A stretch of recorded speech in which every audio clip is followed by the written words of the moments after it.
फरमानी नास वो पढ़ी है हर हर शंभू। पॉपुलर सॉन्ग खूबसूरत नौजवान सुनते हैं हर हर शंभू शिव जी के लिए। हमको तो नहीं पता, सफ़र में टूर में थे तो किसी ने भेज के दिया। मौलाना एक मुस्लिम बच्ची है, फरमानी नास वो पढ़ी है हर हर शंभू। हर हर शंभू शिव महादेव शंभू। शंभू को 4 बार बोलते हैं, मेरे पास टाइम नहीं है 4 बार बोलने का। शिव महादेव शंभू। और कर्पूर गौरम करुणावतारम संसार सारम भुजगेंद्र हारम, पहली लाइन। दूसरी लाइन है सदा वसंतम हृदय रविंदे भवम भवानी सहितम नमानमि। और भी है, पढ़ा है, लेकिन हमने जब देखा कि भाई है क्या ये हर हर शंभू शिव महादेव शंभू करुणा कर्पूर गौरम करुणावतारम भुजगेंद्रारम, हमने जब उसको देखा पूरा उसके ऊपर गौर किया तो वो शिव जी के लिए बोला गया। शिव जी हमारे हिंदू भाइयों का सबसे महान, समझिए एक तरह से महान खुदा उनके हरि शिव जी। वो एक तरह से अजाब वाले, भूकंप वाले, सैलाब वाले क्या हैं? ईश्वर हैं वो। जैसे विष्णु पालने वाले ईश्वर हैं, वो सिर्फ पालते हैं। अब पैदा करने वाले ब्रह्मा जी हैं हमारे हिंदू भाइयों के अकीदे के मुताबिक, तो शिव जी मारने वाले। तो उसी शिव जी के शान में ये बातें कही गई है। लेकिन आखिर में एक जो जुमला है नमो नमामि, तो इसकी वजह से किसी मुस्लिम को पढ़ने की परमिशन नहीं होती है अकीदतन, चूँकि अकीदा उसके अंदर नमामि का आया। नमामि का मतलब हम आपकी वासना, हम आपकी पूजा करते हैं। कर्पूर गौरम, कर्पूर गौरम का मतलब कपूर की तरह आप गोरे हैं। करुणावतारम, करुणा के आप अवतार हैं, अच्छी बात है। कपूर की तरह गोरे हैं, ये भी अच्छी बात है। संसार सारम, पूरी दुनिया के आप क्या हैं? सार है, पालने वाले, पैदा करने ये मालिक हैं। उसके भुजगेंद्र हारम, सरपराज को गले में लपेटे हुए हैं कौन? नाग को भुजगेंद्र हारम कहा। सरपराज को, सरपराज उस नाग को कहा जाता है जिस पर पूरी दुनिया बसी हुई हो। तो शिव जी के गले में जो नाग है उसके लिए कहा गया सरपराज भुजगेंद्र हारम। आप उसके आप गले में लटकाए हुए हैं। उसके बाद आगे जो कहा गया कि दिल से सदा वदंते, दिल से हमेशा से हृदय रविंदे, दिल की गहराई से। भवम भवानी, भवम शिव जी, भवानी माँ पार्वती, और आप हमारे दिल में रहें। और हम नमानमि सहितम, जिसकी वजह से नमामि, हम आपको नमन करते हैं। अब यहाँ पर इस्लाम नमन किसको करता है? किसके लिए ऑर्डर देता? अल्लाह के लिए देता। और हमारे अकीदे के हिसाब से अल्लाह हमारा एक है, कुल हु अल्लाहु अहद अल्लाहुस समद लम यलिद वलम यूलद। इसीलिए ये मंत्र पढ़ना, ये भजन पढ़ना सिर्फ उस बच्ची के लिए जायज़ नहीं, बल्कि एक गाने की लिस्ट में आ जाता है ये भजन। और गाना इस्लाम में जायज़ नहीं है, चाहे सुने या सुनाए या पढ़े या रिकॉर्ड करवाए। गाना उलमा से पूछ लीजिए, गाने के अंदर म्यूजिक जैसे ही दाखिल कर दिया आपने, आप नात सुन रहे हैं लेकिन नात में आपने म्यूजिक जैसे आपने मिक्स किया, वो नात, गाने में हुर्मत हराम होने की वजह क्या है? म्यूजिक है। आप डीजे लगा दीजिए, ऑटोमेटिक आपका कमर हिलने लग जाएगा, देख लीजिएगा। क्यों? म्यूजिक के अंदर ऐसी तासीर होती। इसलिए म्यूजिक की वजह से गाने को हराम करार दिया गया।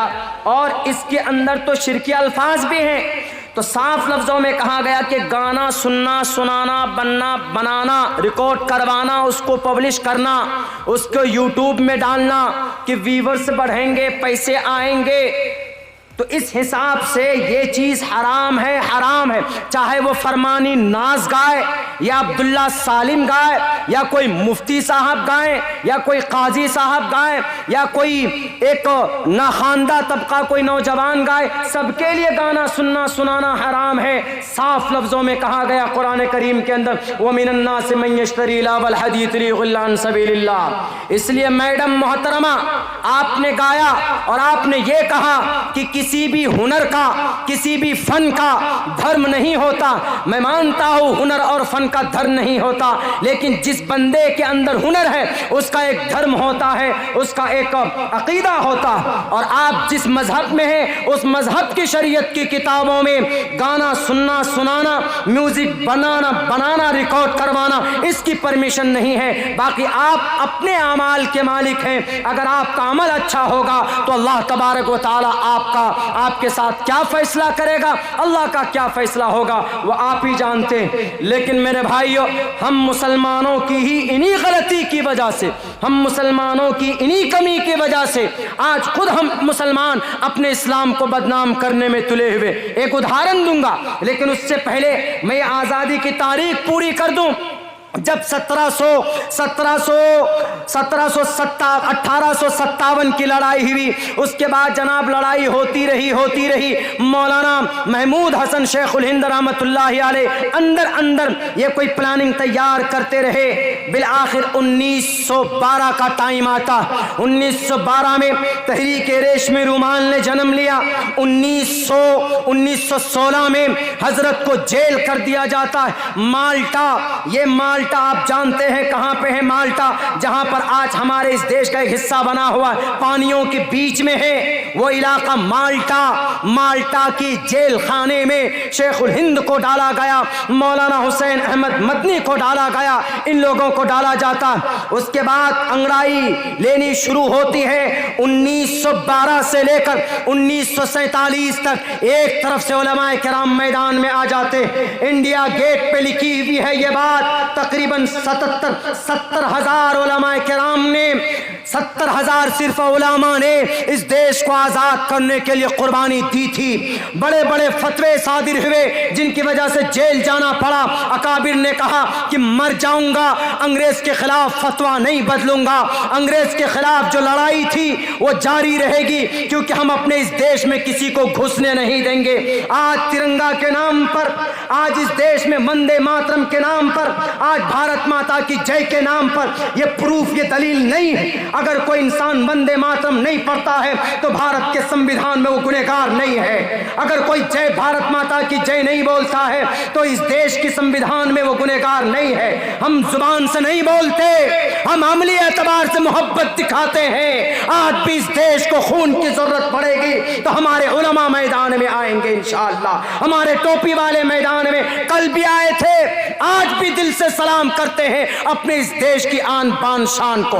हम तो मुखालफत करते हैं ये जो प्रॉपर्टी को बेचा जा रहा, लेकिन इस देश की मट्टी किसी और के हाथ में चली जाए, हम इस चीज को बर्दाश्त नहीं कर सकते। ये हमारी तारीख है। 15 अगस्त को ये देश आज़ाद हुआ 1947 को। 26 जनवरी 1950 को इस देश के अंदर कानून लागू किया गया। 3 साल बाद, तकरीबन आज़ाद होने के 3 साल बाद, तो 26 जनवरी इसलिए मनाते हैं उस दिन संविधान लागू किया गया। ये छोटी बातें थी जो आपको बताना ज़रूरी था, लेकिन एक बात मैं आपके बीच में अभी ये रखना चाहता हूँ मेरे भाइयों, मेरे मुसलमानों, हमारे आमाल बद की वजह से हम लोग हालात का शिकार अभी हो रहे हैं। जो नागुफ्ता भी हालात है हमारे आमाल की वजह से। कैसे? एग्जाम्पल क्या? मैं एक उदाहरण हर जगह देता हूँ। उदाहरण ये है कि जैसे पर्दा है, पर्दे के ऊपर एक बड़ा वावेला मचा था, बड़ा झमेला हुआ था, तो पर्दे के ऊपर 2 फैसला आया। एक कर्नाटका हाई कोर्ट का आया और एक वहाँ का जनाब क्या बोलते हैं केरला हाई कोर्ट का आया। केरला हाई कोर्ट का फैसला यह था कि पर्दा it is essential part of Islam, it is integral part of Muslim women. Muslim औरतों के लिए ज़रूरी है, ये जुज़े ला इनफक है पर्दा करना। किसने कहा? केरला हाई कोर्ट ने कहा। कर्नाटका हाई कोर्ट ने कहा कि पर्दा ज़रूरी नहीं है। हालांकि कुरान में क्या लिखा है? 7 आयतें हैं पर्दे के ऊपर। उलमा बैठे बताते हैं क्या कहा गया। उलमा आपको बताएंगे कि जब अरबी में अम्र आता है जब वो करीने से खाली हो। अम्र मतलब अमर means order, that's an order. Order जब कहीं पर आता है अरबी में उसका मतलब ज़रूरी होता है, कंपल्सरी। जैसे अकीमुस्सला फ़र्ज़ है, ज़रूरी है, नमाज कायम करो, क्यों? ऑर्डर। आतुज़ ज़कात, ज़कात दो, ऑर्डर है। वातिमुल हज्ज वल उम्रा, हज करो, ज़रूरी। कुतिबा अलैकुमुस्सियाम वातिमुस्सियाम, रोज़ा फ़र्ज़ है। कुछ कंडीशन की वजह से वो अलग हो जाता है, लेकिन ऑर्डर। तो कई जगह कुरान में कहा गया वक़रना फ़ी बुयूतिकुन्ना, कहा गया साफ लफ्ज़ों में। और भी कई जगह या निसा अन्नबी लस्तुन्ना काहदिम मिनन निसा इन इत्तक़ैतुन्ना फ़ला तख़ज़ाना बिलक़ौल, ये सब आयतें हैं। वला तबर्रजन तबर्रुजल जाहिलियतिल ऊला, ऑर्डर है ये। और 70 हदीसें ऐसी है जो पर्दे के वजूब पर, मेरी समाज की माँ और बहनों, पर्दा तो आपने उठाकर फेंक दिया, बुर्का आपने उठाकर फेंक दिया। वो मैडम बोलती है कि कहाँ पर हिजाब है कुरान में? मिम फसअलू मिम वराइल हिजाब नहीं दिखता है इंडिया टीवी वालों, फसअलू मिन वराइल हिजाब नहीं दिखता है एबीपी वालों। कुरान में फसअलू मिन वराइल हिजाब, हिजाब नहीं दिखता है मैडम अंजना ओम कश्यप। देखिए कुरान में हिजाब का लफ्ज है और 7 आयतें 70 हदीसें ऐसी है जो पर्दे के वजूब पर दलालत करती।